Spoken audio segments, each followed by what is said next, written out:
I'm in the way, man. Go on, man. Shake it, dice. Paula, man. How? Four tiger. I got a lot of fun. Got a lot. Okay. Aan de bal. Aan de bal. 11. 11. 9. What?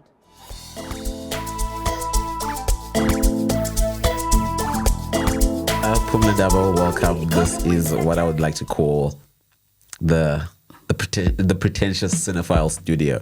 So we're going to be looking at movies locally, internationally, and then we're going to debunk them. Let's not say debunk, but like we're going to look at them, how we felt about them. I don't want to call it an analysis because that feels too academic, but like we're going to look at it as like just what you liked from it, what you think could have been better, what makes the movie so iconic. And yes, we have been talking about Tsotsi. Go to the first scene. If I want to do this analysis, right, I think we have to look at the first scene that where they introduce Tsotsi and his gang. I think that's the coolest intro ever, internationally, locally. So basically, we get Tsotsi and his gang walking through the neighborhood. It's like a montage. Yeah. So they walk through the neighborhood, and then you get some of the guys shouting, and like the elderly shouting at them, and then okay, it's just like we own this town, and then the music in the background is also proper. Everything is like they really establish their dominance properly. And especially for that time, or that particular time where it's set, I think they did that very well. I think that it was directed, edited, cinematography, and production design was also good. And I say production design last for a reason. I'm a production design student, if I can call you that, at UCT. Yeah. And I say the production design was good because, again, it was the early 2000s, but I still feel like they put an effort in each of the characters' dressing and how they did everything in terms of like the set design, especially Miriam. I was thinking exactly about her. Yeah. Yes, Miriam. I think like they paid attention to all that detail. And I think that's why it won the best international feature overall. But yeah, I want to get your opinion on the overall design that they use, the clothing, whether it's sets or whatever, the entire art direction department. I think one thing I noticed about Tsotsi was like its authenticity. I would even forget that like I was watching a film because it just looked so like it looked like what I've seen. Good, you know, like it looked like what I've seen, and I loved that. And I also loved how they made it look pretty. You know, a lot of times it's like, oh, it's a township, it's supposed to look, dull or whatever, but even like authentically so, like if you go to a township, there's so many pretty things. There's pretty things being sold. Like black people are so creative, and I love that they showed that in Miriam. Like with the glass thingies that she made, like that. You know, it's like that was so realistic. But I love that they went into that effort of like, like black people in the townships are creative. They can be creative. It's not just, shacks lined up, but there's beauty in this. And I think that's something that Tsotsi, showed really well. Okay, that is it. I want to talk about this lady who inspired John Vullicate. Do you know her character name in the Tsotsi? Miss the legendary Mawande from Generations, Unambita.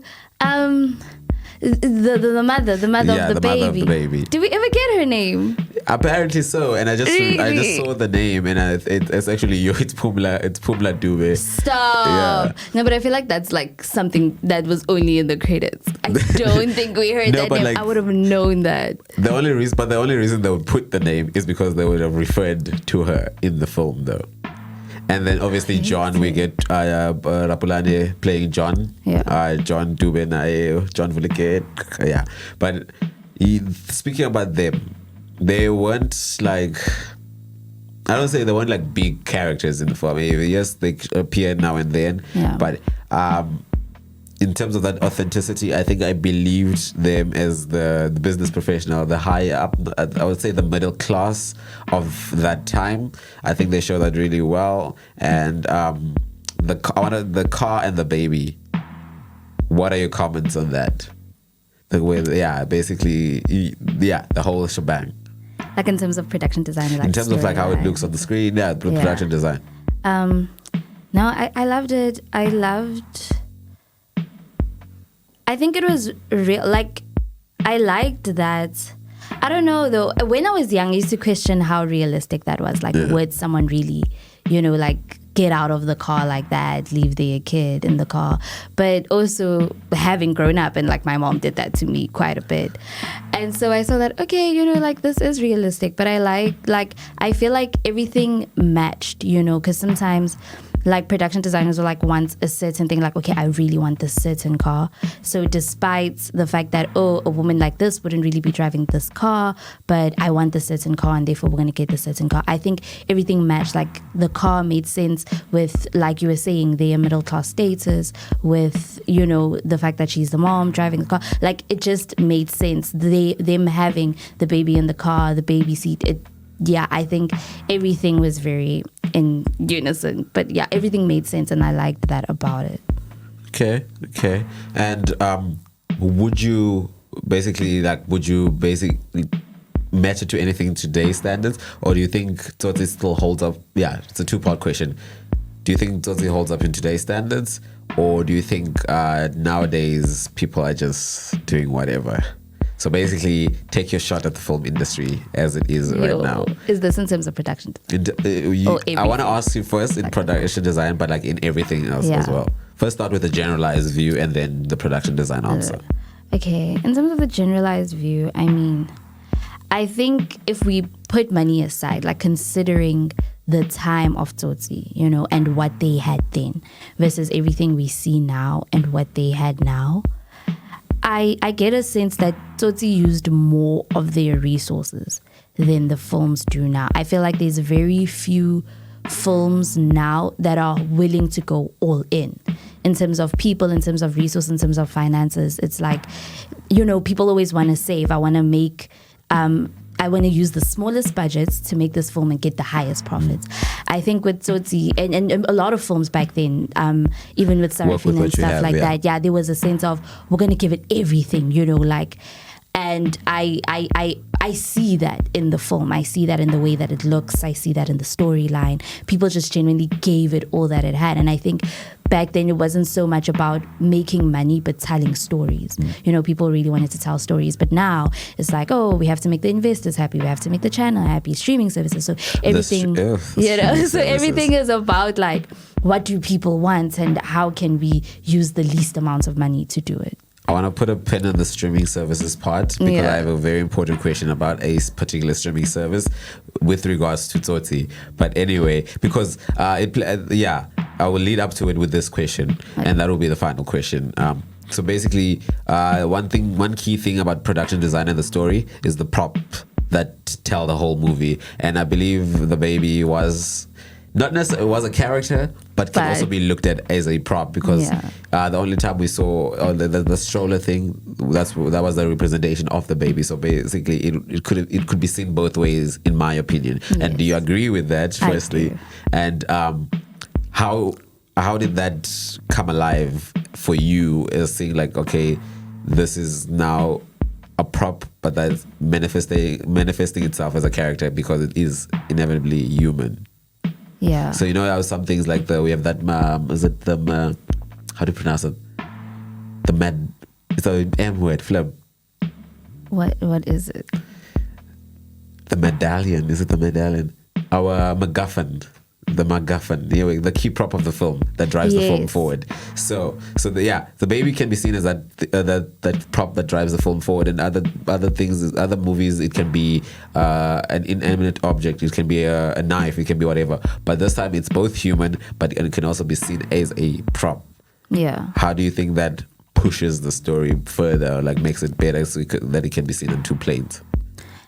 I mean, I don't know. I think like you're saying, this may sound insensitive, but I think more than anything, the baby was a prop as opposed to a character in terms of like, if you look at the film and the baby's purpose, its purpose was more as a prop than a character. Because, usually the character finds a way to like drive the narrative forward in some way. There's these interactions with like they add to the story in that way, like through In terms of themselves, through their dialogue. body, Right, exactly. talking about that. But then with the you baby, could argue that the baby's cries. That's was the dialogue. The baby's but I'm not. Yeah, it could But be no, seen I both hear ways. you. Yeah, but I think with it being a problem, like there's always something about like something human or a human object play like, but inhabiting the role of something inanimate. Like it. It's like you're saying, it brings such a depth to it. That like this, at the end of the day, this is a human, and it's a little human, and it's a baby, and it's vulnerable, but also the way that like the baby kind of doesn't really have control. It's like, okay, from its parents to Tsotsi to I think a longer discussion can be had about the baby having control or not, and also I realized the can of worms are just open in my head. But the baby can also be seen as the secondary protagonist because it is the relationship between them, the what you call it, Tsotsi and the baby, that drives the story forward, and that's also the whole reason why the other couple is looking for But okay, yeah, true, I get it. in terms When of you put it props, like that. and I want to look at the baby's bottle. That's my main focus. Yeah. So that played a pivotal role in the ending of the film. And I said I was going to ask you about this particular streaming service. So the current online version on Netflix that I saw, the changing from my childhood had been like the ending, the ending from my childhood had been changed. And I was like, wait, I'm not going crazy. And then, so basically, long story short, what happened, how I remember towards the ending is him taking like the baby crying as he gives the baby back to the parents. Yes. The baby cries, and then he reaches in his pocket for the baby with like the bottle. But the cops shoot him because they thought maybe he was reaching for a gun. Yeah. And then the thing, we just see a close-up shot of like the baby I keep saying the bottle just dropping. We get a close-up shot of just the baby. The baby. The bottle. So we get a close-up shot of the bottle just breaking on the tar as he also falls, like in the background, and he just falls to his death. And I think that was very like, oh, he finally reached that decency that he wanted to have. He finally reached that goal of being a good person in his eyes. All for him to be shot doing a good thing instead of a bad thing that he's expected to do. And then in the Netflix version is basically he gives back the baby and he's arrested. That's it. So that bottle prop is removed, and then the whole story I think changes completely. Yeah. Yes, he will get. Justice is served at the end, but like in terms of what he as a character was wanting to do or was hoping for is completely shifted. And I want to hear your remarks on that. Yeah, I think it's like you're saying, like it changes the story, because I think with the bottle and like him dying, and you almost kind of sympathize with him, like it brings that humanity, which I think they wanted to end off with, like redemption is possible. You can start off this way and you can become a better person. And I think with them ending it like that, with him ending like that was his final thing. This is who I am now, and this is who I'm gonna die as. And when he's just arrested, it almost becomes a story about justice.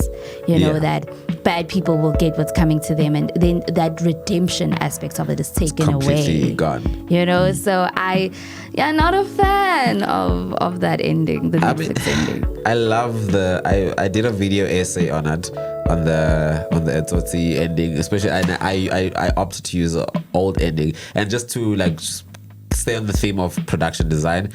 We could also see that just the what you call it, we could say like that bottle breaking is like basically that relationship from him and the child forever cut, because obviously not just is him giving back the baby, but he's also like dying, he's dying. Basically I feel like that breaking, that moment where the camera just focuses on that break, it's just like the whole film is just like there.